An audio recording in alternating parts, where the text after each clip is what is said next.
My name is Warren Hayes. I'm 73 years old, and for the past 6 years, since my stroke, my whole world has been a German Shepherd named Duke, my trained medical alert service dog, who can sense a blood pressure crash before I can, who has pressed the emergency button on my floor twice and saved my life doing it. That's the credibility. And here's the part that still doesn't sit right in my chest.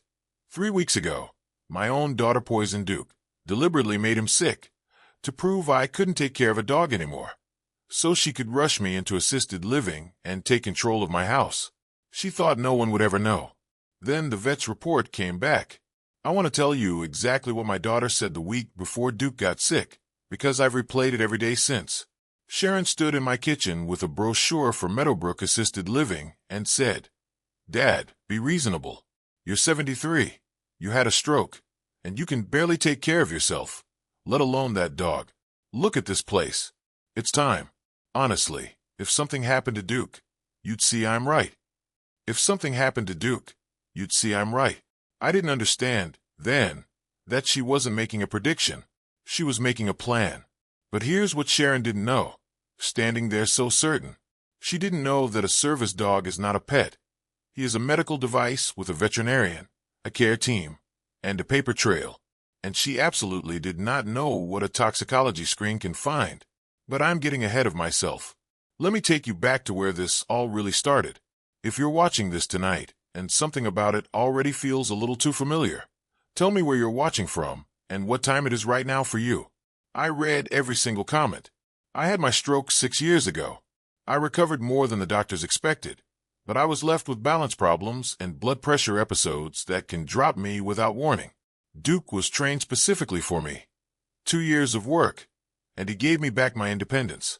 With Duke, I live alone, safely, in the house my late wife Carol and I bought in 1979.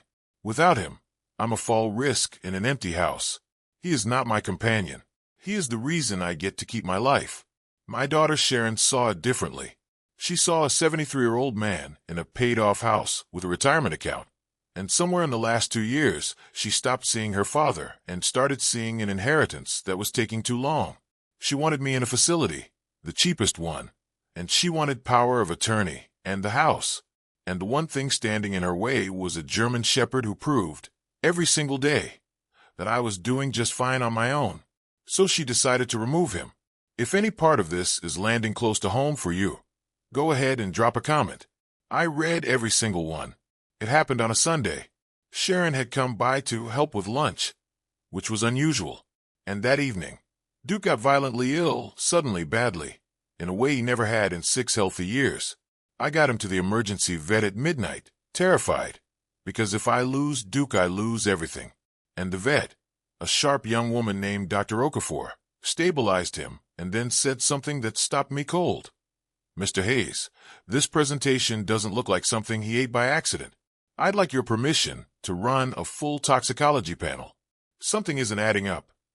I gave permission, because 30 years ago I was an insurance investigator, and when something doesn't add up, you test it.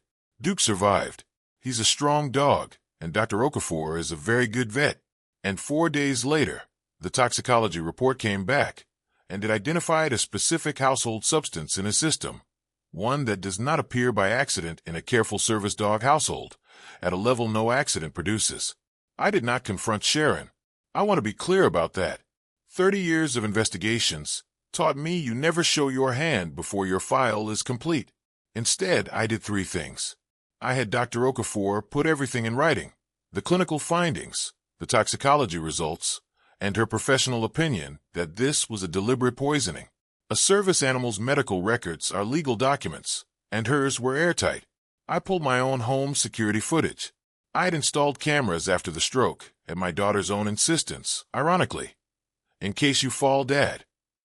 The kitchen camera showed exactly what happened to Duke's water bowl that Sunday, in Sharon's own hands.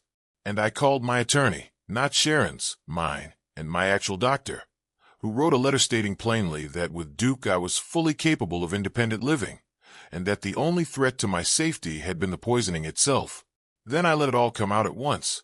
Poisoning a service animal is a serious crime, animal cruelty, and because Duke is a medical service dog, It carries additional weight in most states. The vet report, the toxicology screen, and the security footage went to the authorities and to my attorney. Sharon's plan did not just fail. It reversed completely. The evidence she thought would prove I couldn't cope instead documented exactly what she'd done. She lost any standing to seek guardianship.